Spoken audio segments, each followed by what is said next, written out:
Hi everyone, this is Jerry Lewis, and what I've got for you today is a series of short videos looking at BIM's staff training PG Cert. So what I'm hoping to do is share with you the key information about the course and hopefully answer all of the common questions that we get asked prior to starting the course in September. So across these three videos, we're firstly going to look at an overview of the course, what the PG Cert is, what we aim to do in training teachers, and the kind of ethos, the heart of what we do, and how we try and make a difference to our participants. In the second video, we're going to look at how the course is structured, the kinds of teaching and learning that you're going to have access to on the course, and an overall time commitment from you for you to be successful. Lastly then, we're going to look at how you can actually get on the course, our admissions and application processes, and the next steps that you can take to come and join us in the September start. So firstly then, what is the PG Cert? You might have heard a little bit about our course already, and equally, you might have just been put forward by your line manager, you've just heard the title and you're going, oof, what is this? Well, the full title is a postgraduate certificate in learning and teaching, and it's a course that's all about improving your own professional practice as an educator, right? So this means it's a 60 credit course. We're at level 7, which is master's level, and we're both validated by the University of Sussex and also accredited by Advance HE. Now, I'll talk a little bit about that later on in video 3, but this basically means three things.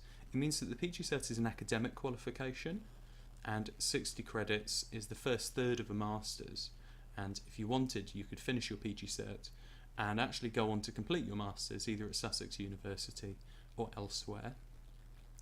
It also means that the PG Cert is a teaching qualification, and having a PG Cert in learning and teaching really qualifies you to teach in any kind of post-compulsory education. So that's FE, that's HE, and we have plenty of our graduates that go on to teach internationally as well as in UK and European schools. And then finally, the PG Cert is also a professional qualification. So this is the bit about Advance HE. Advance HE are the professional body, in the UK at least, that govern educational excellence within higher education. And they've looked at the course and they've accredited us, and they say that all of our graduates coming out of the course are at professional level, right? So you kind of get that industry standard badge of recognition within HE teaching, and that's something that PG Cert hasn't had up to this point. This is new, right? And it's absolutely fantastic, right? So I'm very proud of the fact that we're now accredited. The course itself lasts for 2 years, so you're going to be studying from September through to October of the following year. That's when you hand in your assignments, and that goes on for 2 years on the programme. We are designed to work alongside your existing work, so we're very careful in not trying to overload you or create a course of hoops to jump through or kind of boxes to tick. We really want to underpin and support you developing the work that you're doing right now. That does mean that you do need to be teaching while taking the course. We're a practice-based course, and I'll talk a little bit in video 2 about some recommended hours that you can be teaching weekly.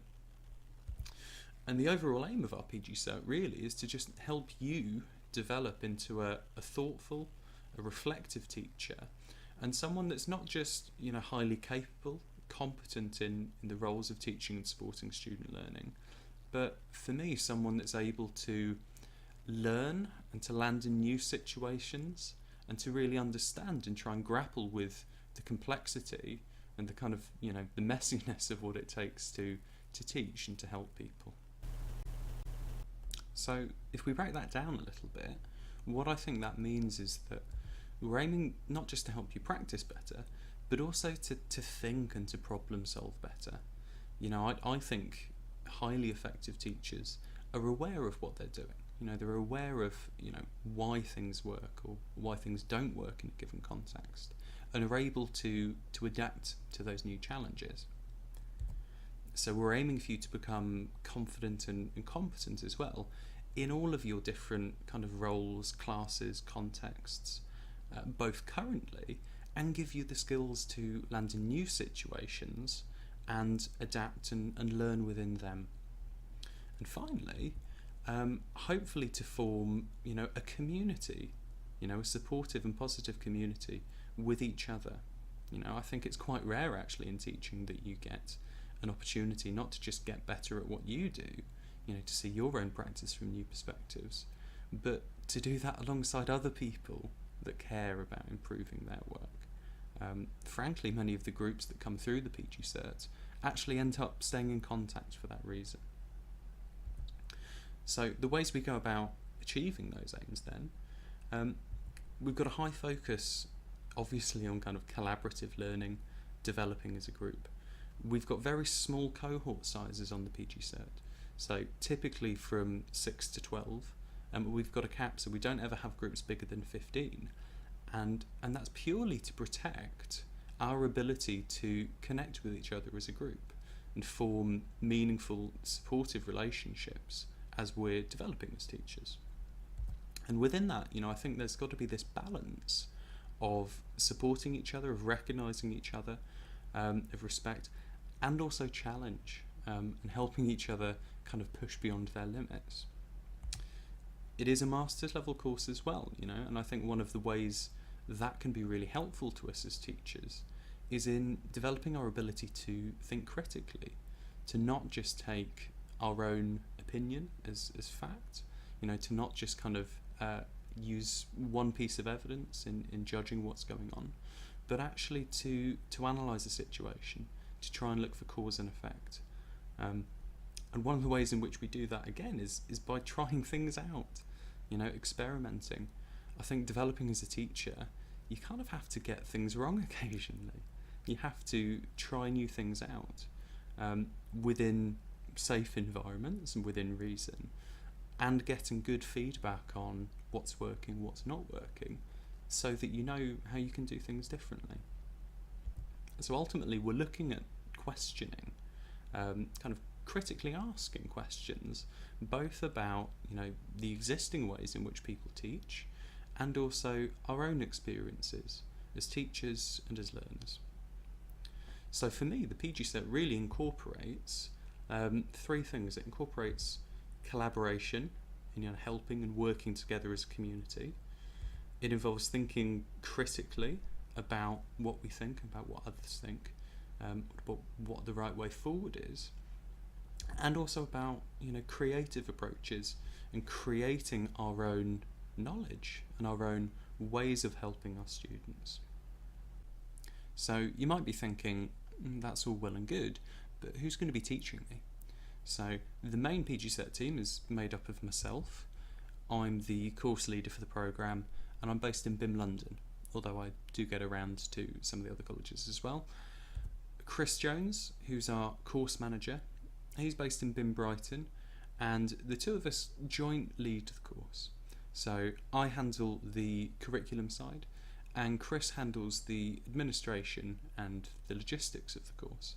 So you can go to him with any queries about the admissions process, submitting your assignments, and also the dates of particular sessions.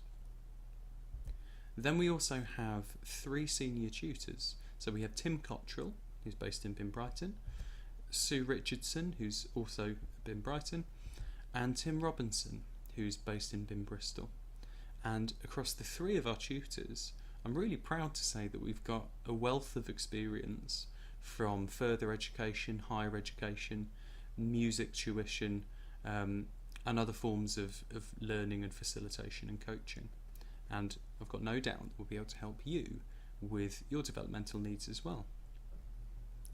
And I'd just like to share with you a few of the more recent pieces of feedback that we've had about the PG Cert.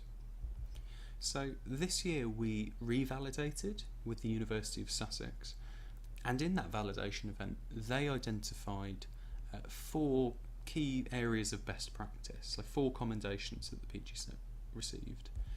Firstly, for the support that we give for our students, they thought that was exemplary.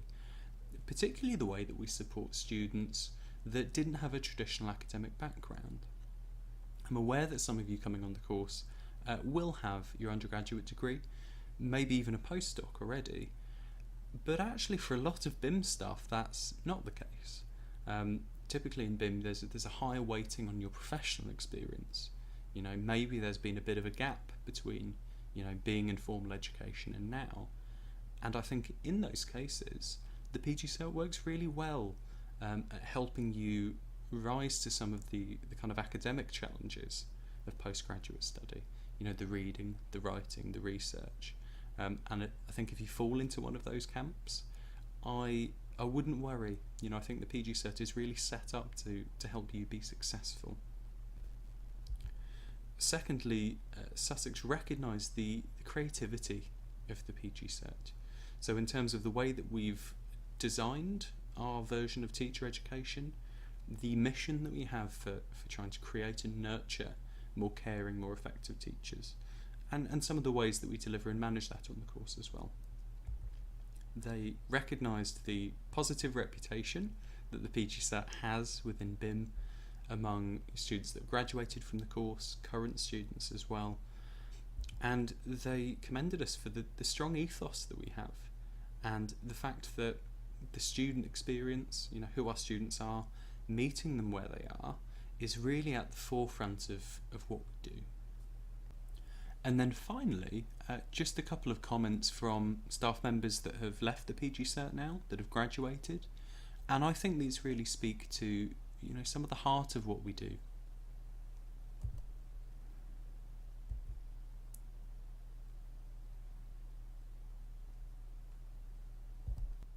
So that's it for part 1. In part 2 we're going to look into how the PG Cert is structured. I'll see you there.